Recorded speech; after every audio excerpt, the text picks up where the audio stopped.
Good evening, everyone.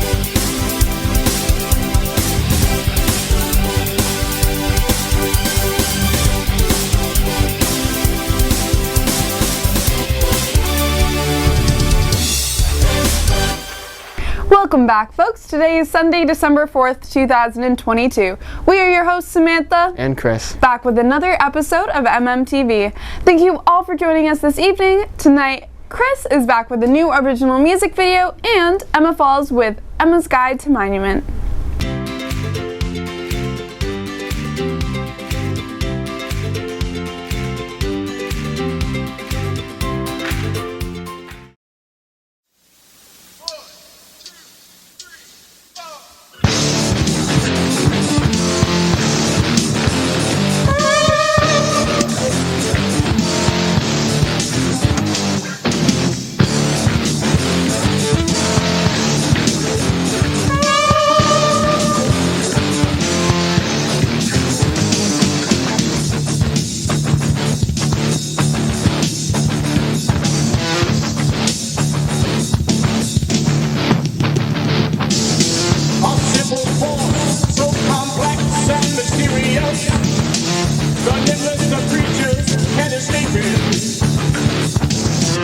It's captured us all, and it's holding us prisoner, and it's tying us down to the earth.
staying at school is stressful, but there's a lot of things you can do to help. I'd say that a lot of the things you can do is breathing, kind of focusing on yourself. So I think MS Guide to Monument will fix that. And now look, you're better equipped at handling your emotions and your stress and being able to power through that class because it gets hard some days. Alright, so now you're really stressed out. What are you gonna do? You're gonna look at 5 things you can see, 4 things you can touch, 3 things you can hear, 2 things you can smell, and 1 thing you can taste. This kind of grounds yourself and just makes you more aware of your surroundings. I personally use this. People really just need to get in touch with themselves.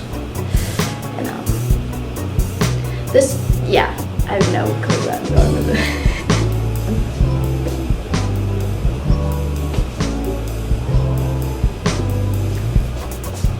We're back.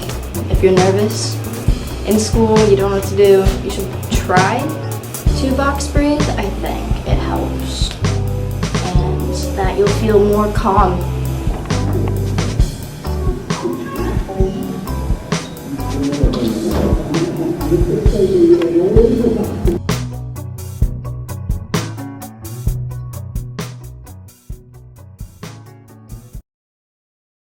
We're so excited to be back in the MMTV room this week. It has been a wonderful time taking a break off from school, but we couldn't wait to be back.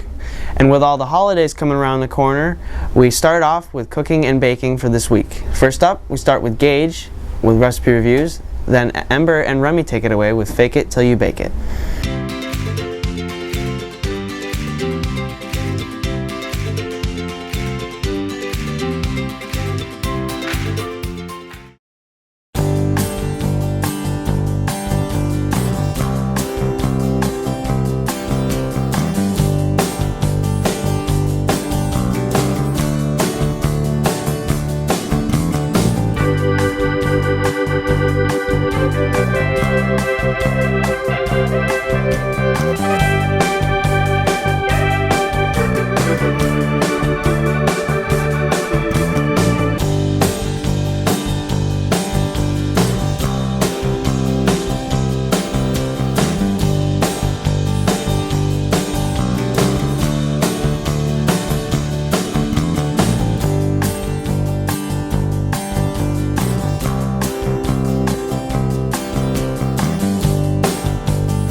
Welcome back to Fake It Till You Bake It With Ember and Remy. And this week we made cheesy garlic knots.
taste test. Real good. You have to bite into it. That's the best part in there. Very good. Scrumptious. No, it isn't. I love them. We faked it. And we baked it. Come back next week for more. Recently, there has been an uptick in illness within the monument community. During these times, stay vigilant with hand washing and wear a mask if you feel ill. Call the school nurse with any questions. We are all in this together. Next up, we head back into the world of missing people with Lexi, and Gabe is back with his segment on historical subjects.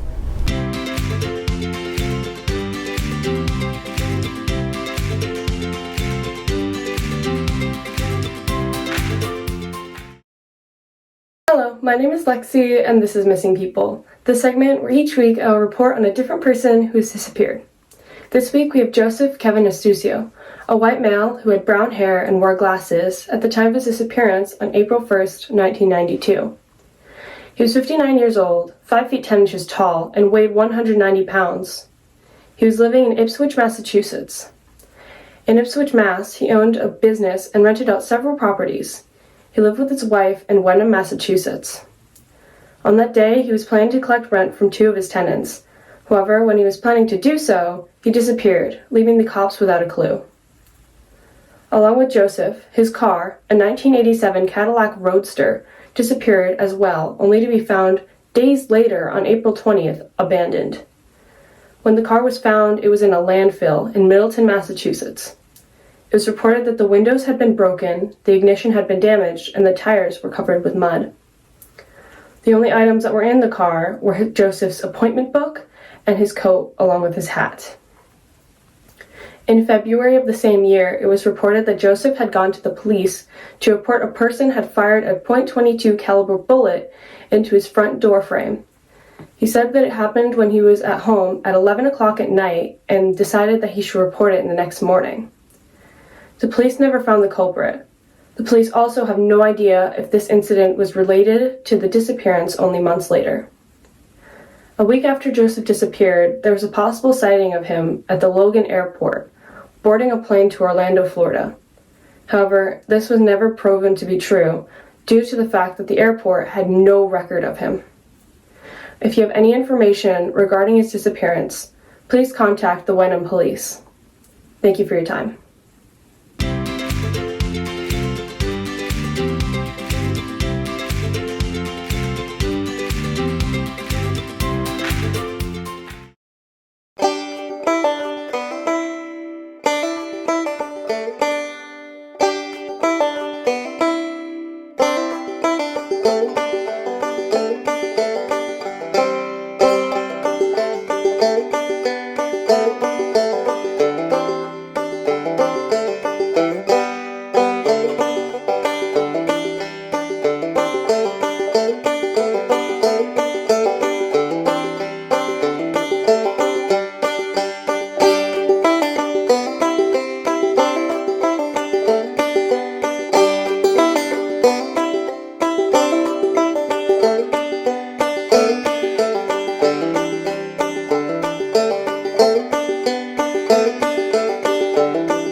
This Tuesday is the last chance to donate toys for the Toys for Tots organization.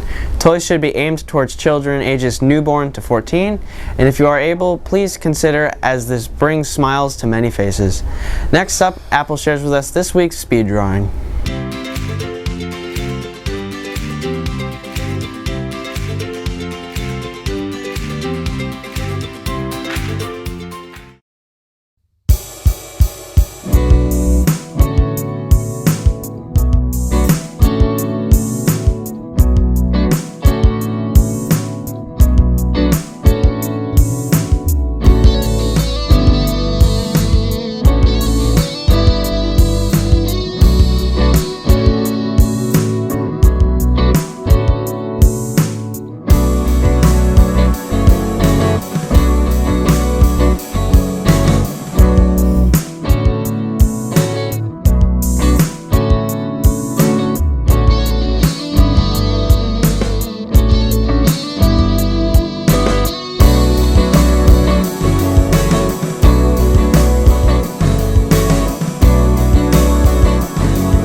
The new Winter Bowling Club has been announced. Please see Mr. Zygmunt if this is of interest to you.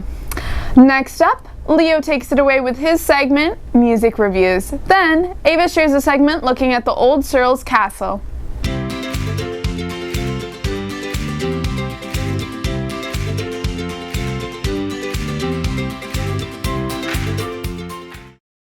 Hello and welcome to It's Music. I'm your host Leo, and today we're going to talk about the 1977 Steely Dan album, Asia. Steely Dan is the music that these two weird-looking men, Donald Fagen and Walter Becker, make when they get together.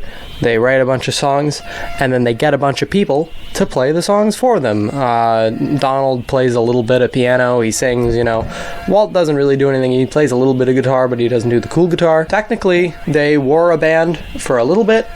They had these three other guys, but then around 1974, they realized that they sucked, and then they just started getting session people to do their jobs for them. Stopped touring, they turned Steely Dan into a solely studio endeavor, and I think the results were pretty good myself. What they got was this music that put the listening at home and by yourself format forward, and was incredibly precise, and was filled with these little things, these little quirks, these little special bits and moments that you just can't get live, because you can't have that precision, you can't have the ability to go back and fix things. There are a few essential truths to the universe. 2 + 2 = 4, fish do not have souls, and Steely Dan rules. Through the broad Steely Dan discography, these guys explored a bunch of different sounds, mostly landing on this jazz rock with a little bit of like yacht rock, CSN, boat album kind of vibe in there. It's hard to call any Steely Dan song like rock music. It has this little blend of like R&B and funk and blues and I don't even know, some floaty genre names that mean something. Steely Dan often gets attributed to be faux jazz, pseudo jazz, not real jazz, and like it's not just jazz, but like it's still rooted in the jazz philosophy. You got the jazz harmony, you got the jazz playing, you got the jazz funk, you got the jazz pastries, you got the jazz fashion, you got everything. Certified jazzer myself, I give Steely Dan the jazz seal of approval. Asia is the result of what we were talking about before, where these guys just gradually got more and more into this mindset of let's go into the studio, let's make these perfect songs that are awesome, that are like our sound, except they're totally fine-tuned to be as Steely Dan as they can be and therefore as awesome as they can be. And oh wow, did they do that. Every song on Asia is amazing. You got Black Cow, is amazing. You got the title track, is amazing. You got Deacon Blues, is amazing. That horn break on Deacon Blues is like the jazz rock equivalent of being lifted into the stars by a flock of pigeons.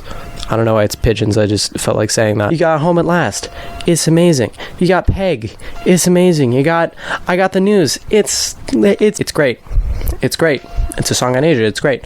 But it's not quite as great as the others, but it's great. And then you got Joji, which is also amazing. It gets to the point that I really don't know what I can say about these songs because they're all so good. On every previous Steely Dan album, there are always like a few songs that are like, okay, they just did this to do this. Like, Reelin' in the Years. Who needs that song? I'd rather myself and East St. Louis Toodaloo. Thank you. Basically, yeah, I don't have that much more to say. Asia is like a perfect album. It's amazing. It's one of the best albums of its era, of its generation. It's so good. It deserves its spot among your Revolvers, your Abbey Roads, your Deja Vus, your On the Beaches, your all these classic 70s records, all your great stuff. Peg, it will come back to you.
The talent show is this upcoming Friday, December 9th at 7 p.m. inside the auditorium. All proceeds will benefit the class of 2024. We hope to see you there. Now Hyatt takes over with his segment, The Short Skit. Then Emmett shares with us this week's video game.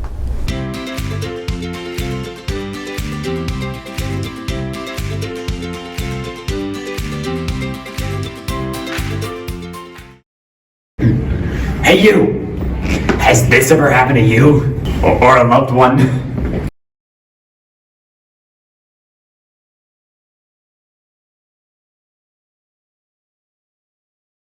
Well then you probably qualify for CPS, otherwise known as Cash Protection Services, not at all affiliated with the CVS, which is like the pharmacy. Actually, I'm pretty sure the CEO of the pharmacy probably eats cats, as pictured here. The CEO of CVS eating a cat.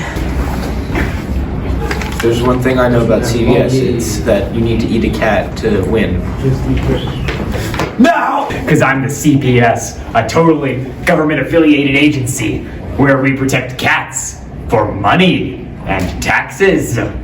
So what we do here at the CPS is we locate any gosh dang mother heckers who...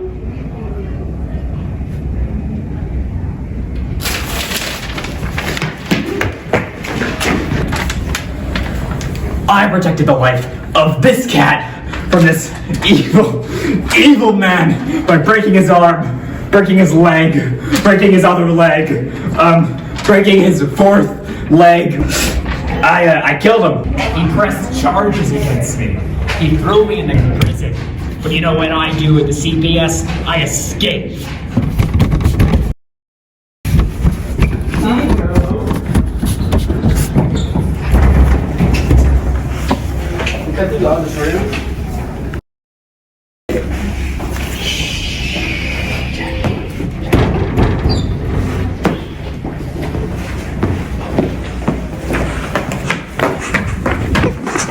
Look at this poor cat. He's sad. And the horrible monsters that CPS protects you against has replaced his beautiful cat lips with human lips. And they replaced his wonderful cat eyes that I love to stare into with normal human eyes.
Winter sports will be starting up soon. Check Arbiter Live for all the upcoming games. It is certainly going to be a great season. Last but not least, Natalie takes us out to the destination of the week. Then, Emma will give us the weekly weather forecast as well as the MMRHS lunch menu.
Thanks, Emma, for ending the night. Sadly, this brings us to the end of this week's edition. Thank you all for joining us this evening, and we'll be back next week, same time, same channel. This has been your host, Chris. And Samantha. Have a good night, everyone.